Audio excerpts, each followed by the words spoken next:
no matter where you go, no matter what you do, take that Maui style with you. Cause if you ain't Maui styling, you just living on an island. Maui styling, don't let me down. Maui styling, don't let me down. Maui styling, don't let me down. Maui styling, don't let me down. There is sunshine in your heart. It's been with you from the start. Lift your head, look to the heavens, then you will feel brand new again. Don't stop me now, Maui styling, don't let me down. Maui styling, don't let me down. Maui styling, don't let me down. Maui styling, don't let me down. Reach out your hand and help each other.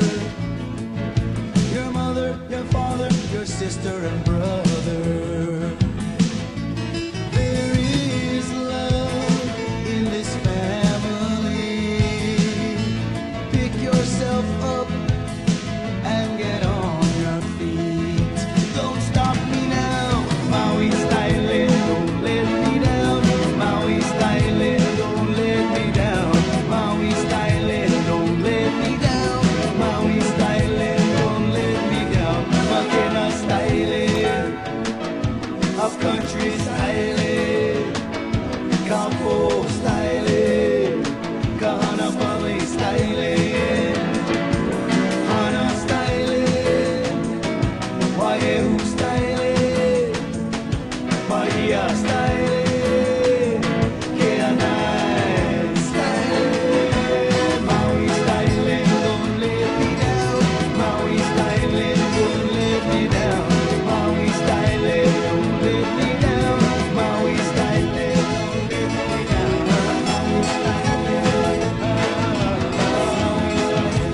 Maui styling, Maui styling, don't stop me now. Maui styling.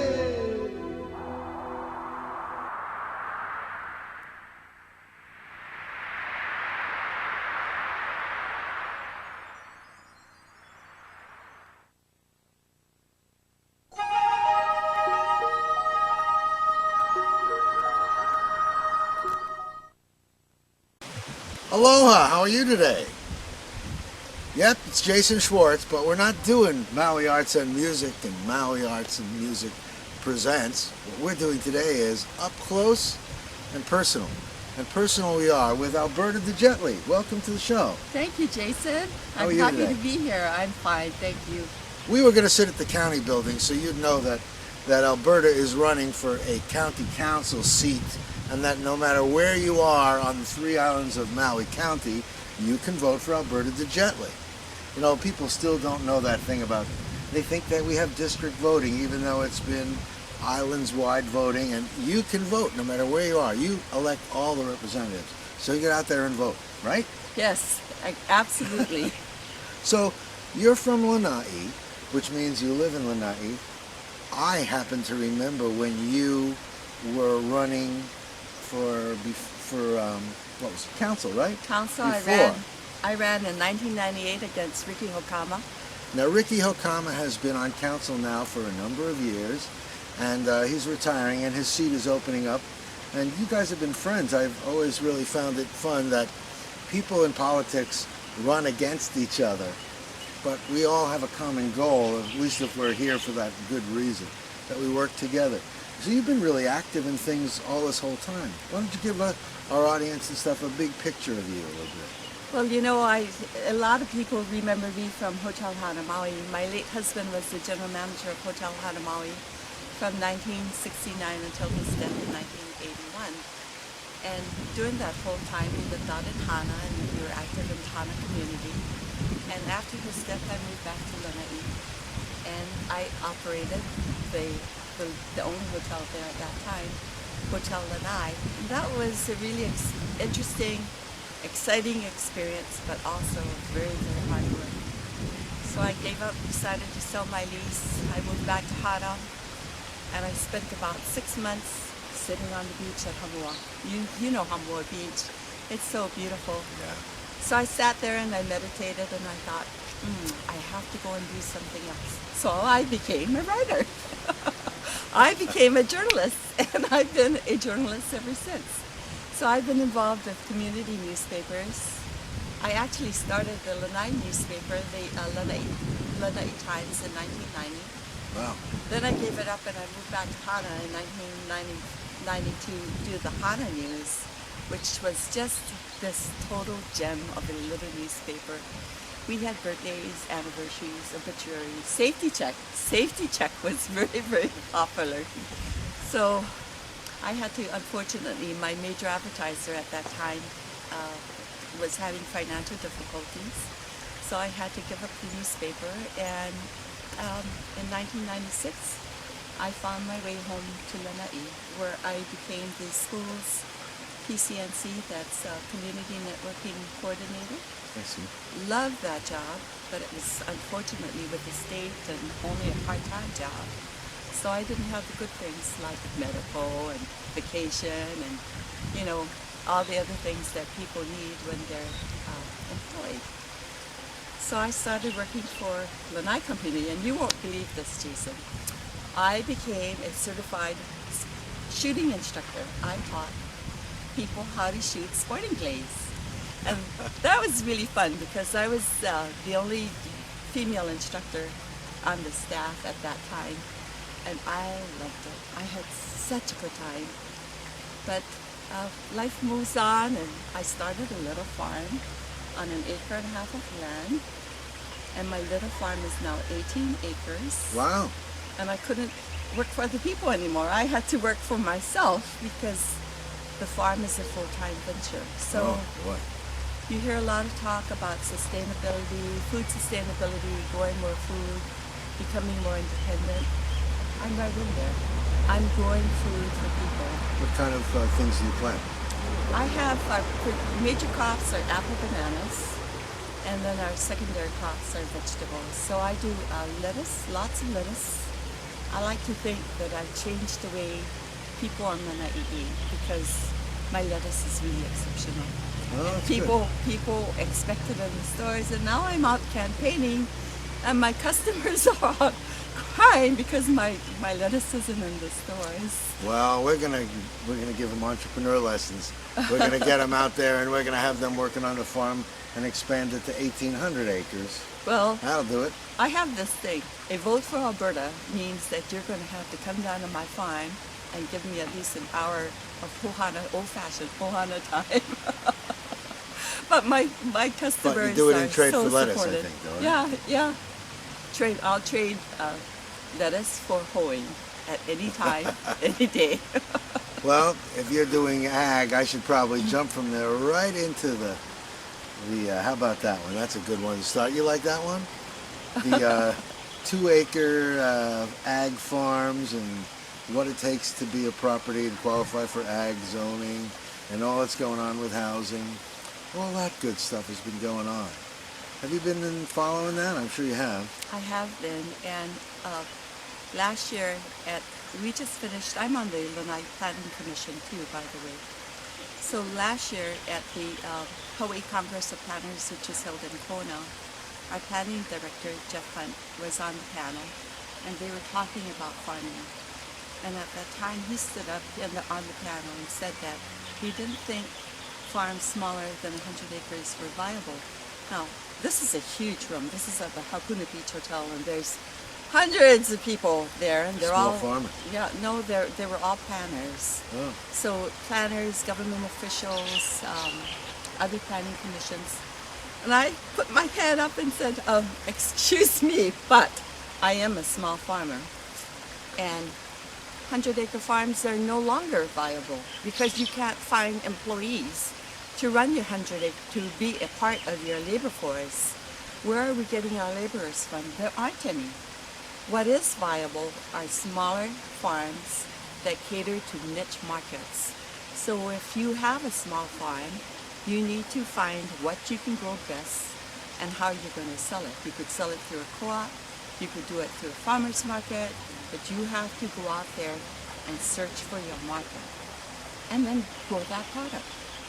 So apple bananas for me, we sell hundreds of pounds of apple bananas on Lanai. All of our food, all of our produce stays in our community. None of it is shipped out. So if you lived up in Makawao and people knew that you grew the best red beets or the best oranges or the best of anything, yes, a 2-acre farm could become viable. And the way they get to know is you got to find the markets. And there are lots of local markets that are here, right?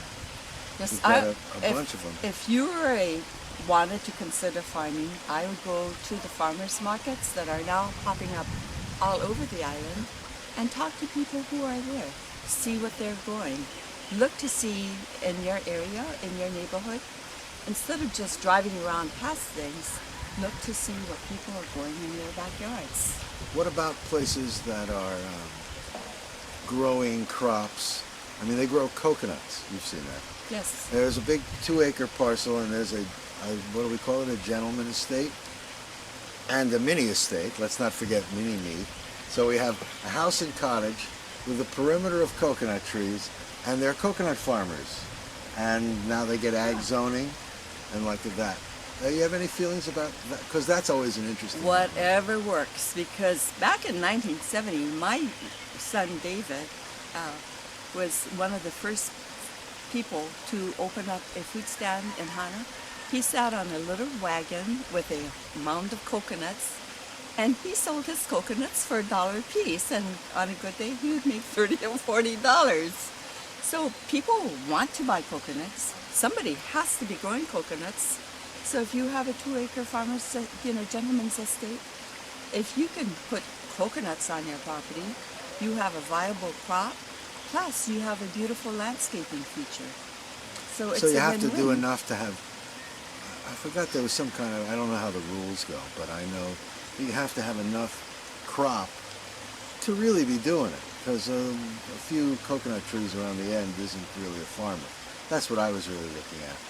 Because I was bringing up the next issue, which is the vacation rental. We've got an amazing county here, a beautiful place where people come from all over the world. And the issues we have here are very funny. They're small town issues, like the one with vacation rental. I wonder if that'll be decided by the time you get in office. What do you think? I don't think so. I think that will be a problem that we will have to continue to work towards solving. On the Lanai Planning Commission, I have come out very strongly in favor of vacation rentals in our community because we have hunters and local visitors who have been coming to visit our island for 30, 40, 50 years. They usually stay at the same place. We need this type of accommodation. I can't afford to stay in a hotel room. We have 2 beautiful luxury hotels on Lanai. The Four Seasons at Manila Bay and the Four Seasons Lodge at Kauai. They are so magnificent. They're absolutely stunning. But the majority of us can't afford $300 or $400, $500 a night room nights.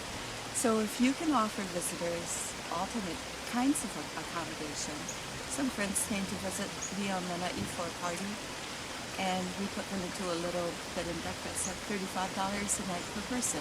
That's affordable. And if you're struggling to make ends meet and you want to go to Lanai for a special occasion, I think you should have that opportunity. What about the North Shore of Maui, for example, where major surfing events and windsurfing events have relocated to other countries because they don't want to be in a hotel in South Maui. They want to be on the North Shore. And this whole slew of available rentals aren't there. And, there's all kinds of reasons why there's concern that they be managed by the people that own them, that they be somehow kept in check and not destroying the integrity of a neighborhood and stuff like that. Are we going to come to terms with that? I think so. I think neighbors have to be reasonable and they have to help each other and understand what is going on in their neighborhood. There are neighborhoods where the neighbors absolutely adamantly do not want vacation rentals because of the noise and because of the parking and just in general, they want to preserve their properties. And everybody has the right to quietly enjoy their home. I totally agree with that. But there is a place for vacation rentals, and I think that the only people who can solve these issues are the neighborhoods involved. I don't think it's right that someone who lives in Napili can go to Haiku or to Paia and testify and say, well, I don't want vacation rentals. He doesn't live in that neighborhood. It's not his kuleana, it's not his business. The people around the vacation rental are the ones that are impacted, and they should be the ones who speak up. How are we doing on all our resources here? I know that as a farmer you're conscious about water, and water is an issue I haven't been following closely, but I don't think we still have enough water here on Maui, right? We keep building and building and building. You have the same thing going on in the Maui? We have our water resources. We're going to wait for this plane to go over. Why don't you put on your muffler? Oh, it's not a That's plane. a helicopter. It's a helicopter. Well, that's another issue. We'll talk about that. With on Lanai, we basically are drawing water out of one aquifer. And our system is older because it was developed during plantation days. So parts of the system were, established in the 1930s. So our problem there now is upgrading the system so that it delivers water efficiently to different areas. Last week I was at the Hawaii Conference of Planners here at the Grand Wailea, and on our very first day we went on a tour that was called Water is Life, and we actually came up to this area, to Iao, and we went to see the Iao stream, and we went to see the Iao intake. We went to see the tank that stores most of the water that is used within the town, and then we went downstream of the Iao River to see what was happening at the end, because too much water is being taken from the intake and distributed. So downstream, there's no water flow. So we went, Duke Sevilla? We went to his place, and he's been trying to restore the lo'is on his land. And when he planted his lo'i for this season, he had water coming from a spring that he said was one of the sacred springs of Iao. So he had water then. He has no water now. So I have, there are problems where one company or one user is drawing too much water from our natural streams. The same thing is happening out at East Maui, where farmers downstream, people who are doing taro or watercress or whatever, are not getting enough water flow. And water belongs to all of us. Yep. How about here on Maui up country? I always found it funny. It stays green in Kihei, but up country has to cut back on water. I remember in the paper a few weeks ago there was that man in Kihei who was using artificial lawn. I like that. It showed that he had imagination, and if he wanted a green lawn, he could have his green lawn, and it was big, but still green. I think we're going to have to consider using gray water for landscaping. I'd like to see that happen. Well, I hope it's happening some now, but I keep wondering, when I had an interview, we had an interview with Hannibal Tavares shortly before he passed, and he had thought then he was jealous of Molokai's aquifer. And we're talking about building something to hold water here. Do you have any ideas? I mean, clearly, I'm always wondering when someone coming into council office, are you there with specific ideas that you want to do, or are you there with an idea that you want to help, and together, because everything is decided as a group, I always am wondering about that. Now, sometimes people come in with a specific issue, and sometimes they just feel they want to be in a serving capacity. How do you feel about this? Well, as far as the water goes, I think that we do need to develop storage systems because living out in East Maui, you see millions of gallons flowing out into the ocean that we could recover if we had a way to capture it and to store it. So it's the storage and the distribution of water is really important. Coming into the council as a new council member, people have already said, you know, you're a new council member. The first 2 years, you're just a trainee. Well, That's the whole term, guys. I don't want to be in training. I want to be out there doing things, and I would rely heavily on taking my lead from the incumbents because the whole thing about the council is you should be a working body, working cooperatively together to further the company, our residents, our constituents. They're our stockholders, and it's our duty to represent them. It's us. It's all of us. So I want to hit the ground running. I will take my lead from the incumbents because they've been there. They know what's the score is. It doesn't necessarily mean that I will vote on every issue with them, but I will listen to what people have to say.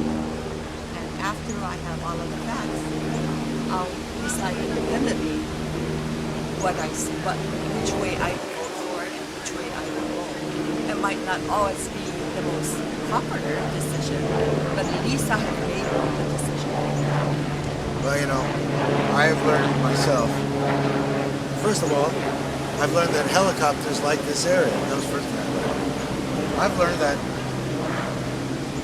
you can't please everybody. You have to have enough information. And when you make a vote on council, hopefully you've been given a lot of information. A lot of the public doesn't know all of the facts. And everybody, you know, that's why we have testimony and stuff and ideas gathered. You make your own decision. That's a great thing. The public hearing process is really important. The willingness to step forward and to testify, it's really, really scary. I still remember the first time I testified in front of it's really scary. But when you have, you know, people like Councilmember Gladys Bicel, when I watch her on television, she is always so kind and so considerate to the people who are testifying. And I think it helps when people see that on Akaku, that they know there are council members they can appear before who won't personally attack them and call them names and yeah, it's not scary. It's not scary. It's what it is your opportunity and right to be out there and say your thing.